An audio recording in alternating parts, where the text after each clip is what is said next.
میں اسے گھسیٹ لیا جائے گا، کوئی چند قدم چلنے کے بعد جہنم میں گھسیٹ لیا جائے گا، کوئی بڑی مشکل سے پل صراط کو عبور کر سکے گا،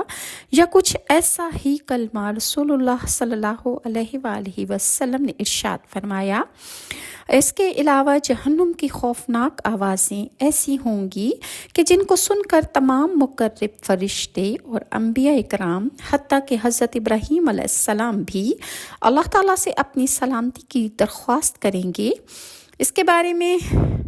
حدیث ہے، اسے ابن کثیر نے بھی روایت کیا ہے۔ حضرت عبید بن عمیر اللہ تعالیٰ کے ارشاد، جب کافر جہنم کا چیخنا چنگھاڑنا سنیں گے،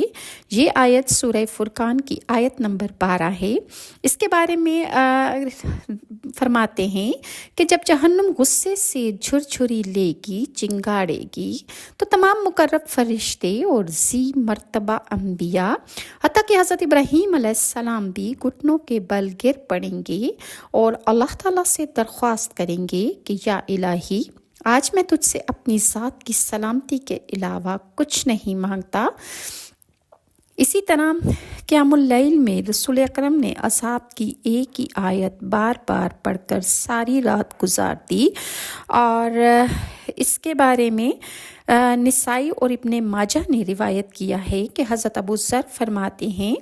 کہ ایک رات رسول اکرم صلی اللہ علیہ وآلہ وسلم نے ساری رات قیام فرمایا اور صبح تک آپ ایک ہی آیت تلاوت فرماتے رہے، اے اللہ، اگر تو انہیں عذاب کرے تو وہ تیرے غلام ہے، تو کر سکتا ہے، اور اگر تو بخش دے تو غالب اور حکمت والا ہے،